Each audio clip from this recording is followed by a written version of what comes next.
Welcome back to HyperScale Video Workshop.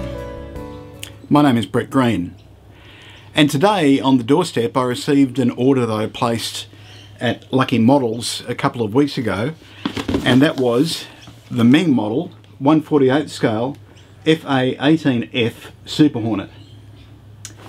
Now this is the second Superbug in the Meng Model family. The first was an FA-18E about a year ago, maybe a little less. So now we have the two-seater version as well. And I'm particularly interested in that one because that is the version that's in service in Australia alongside the EA-18G Growlers as well. So without too much further ado, let's have a look inside what is actually a reasonably compact and stout box, considering it's a reasonably big aircraft. So let's see what we have inside. It's one of these boxes where the lid feels like it's sort of vacuum sealed. There we go. I managed to get it off there. Okay, first of all we have an offer to win some prizes in the Meng Model Most Liked contest. So that's handy. And then we have individual sprues with parts in them. And the first one appears to be lower fuselage, and there are also some teeny weeny little polythene caps, so I might just pop those back in the box so I don't lose them. Put those down the bottom under all the bags. Alright, the bag opens just, whoops, fairly easily, and I fling the part on the ground. Right, so very, very nice, very fine surface textures. Very nice indeed, very fine panel lines. It looks like a couple of different depths as well, so we've got a bit of variety. We've got the low visibility door opening there. The next sprue, oh, there's some more of the poly caps, they're all over the place. The next sprue is the upper fuselage and inboard wing sections, which are moulded as a single part. So once again, very nice, very, very nice surface textures on that. How nice is that?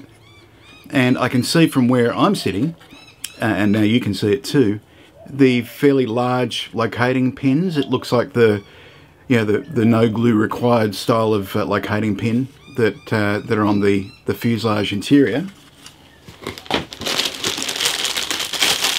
Okay, I'll get my knife to open these.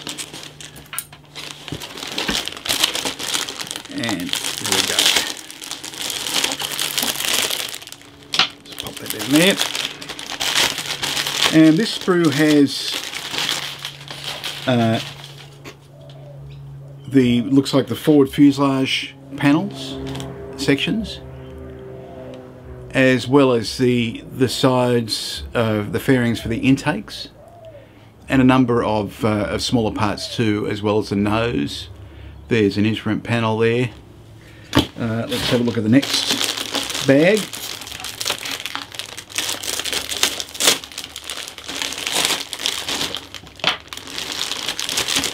And this one has 3 sprues in it. Actually, correction, there's 4. I've destroyed the bag in opening it. So we've got a couple of GBU bombs. There's 2 sprues of those, 1 per sprue. So we've got a little bit of ordnance there. And we have 2, I think these are the wing tanks, as well as closed exhaust nozzles. We've got wheels, pylons, tail surfaces, and ejection seat. So there are actually 2 of those. There's a second one right here, and that's identical. So you'll have some nice parts for the spares box as well. I'm not sure if they carried 4 tanks under the wings at any stage, but you'll have the option anyway. Let me try to open this bag from the other side, see if it results in any less destruction and mayhem. We have full-length ducting, by the look of it. Full-length ducting. We have some really nice, sturdy looking undercarriage legs. There's a ladder as well, I guess that'll be an option. Looks like some fuselage and nose wheel bay parts. So once again, very nice detail there. Yes, check out the wiring, the cabling and hydraulics on those wheel bay interior parts. They're very nice indeed. So I'm impressed. I am impressed. We have some rockets once again. 2 sprues of these. I can't remember the designation off the top of my head, but they're laser guided as well. Get rid of those. And here we have what looks like the outer wing panels.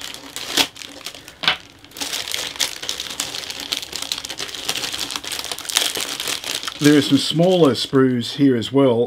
There's an AIM-9 rocket and its mount in there too. I won't bother with that. That's pretty generic. But yes, here are the outer wing panels, I think, with small inserts there as well. And we start to get to the bottom of the bag now. Sorry, the bottom of the box.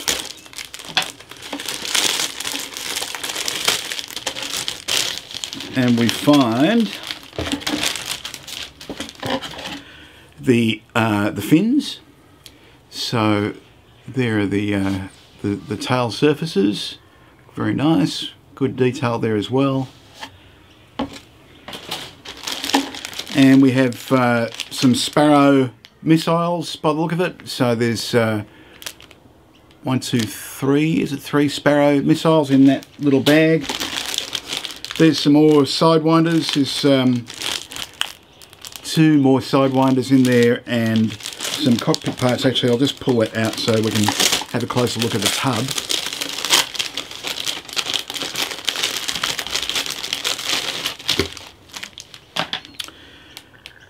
Yes, cockpit tub looks very nice. So have a look at the detail of that. That's quite nice. It looks like there are other parts that'll be glued onto it. But if you like painting cockpits, then this will be the thing for you. And the glass instrument panel is very nice as well. There we go. So a couple of other small sprues. Oh yeah, there's more sideys. We have clear parts, a couple of these clear part sprues for the seeker heads for the various weapons. And here we have the canopy, which is in a plastic bag, and then it's also wrapped in a protective layer of Glad wrap straight from your sandwich to the canopy. And I'll just unwrap that.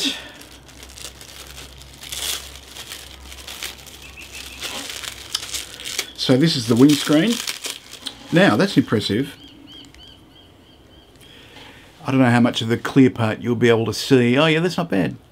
But what you will notice is that the windscreen is moulded with no centerline seam. So that's encouraging. Let's have a look at the thing that will really give us an idea, and that is the long 2-seater canopy opening section. That Glad wrap really works.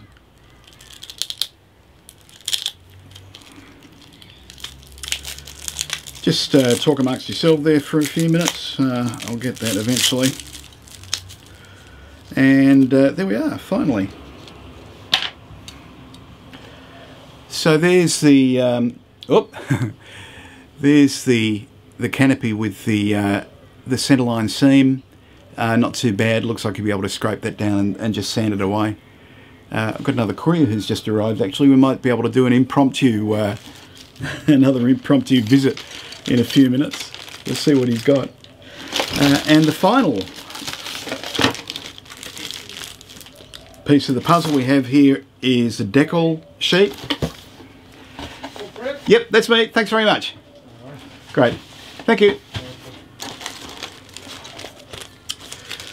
Australia's finest there, doing a good job in the middle of COVID. Yes, we have the Decal Sheet, and there's another small Decal Sheet for the stencils as well. Oh, we've got photo etch burner can holders, and also some interesting little metal pins there as well. So yeah, that all looks very good. We have also sealed in here the instruction booklet. So it looks like there's a history booklet in multiple languages and also the instruction booklet. We'll just take a really quick look at that.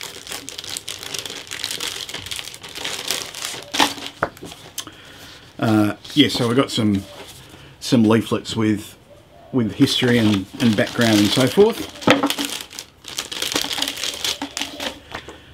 And the booklet, actually I think it would qualify as a book. It's actually 30 pages, so that's quite a decent sized instruction book, and it will include you know, information on the weapons, as well as the colours that are used, the various markings on what appear to be 4 marking options that are available here.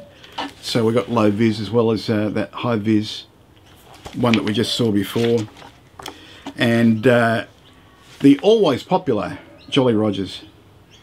If I hadn't done a couple of Jolly Rogers in other aircraft myself recently, I'd probably do that myself. Parts tree, I always do like having a parts tree in the instructions. Makes life easier when you're searching for parts in the box.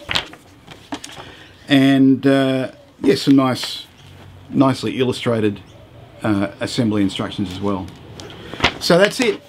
It's Meng's brand new A-18F Super Hornet. I'll be looking forward to building this one.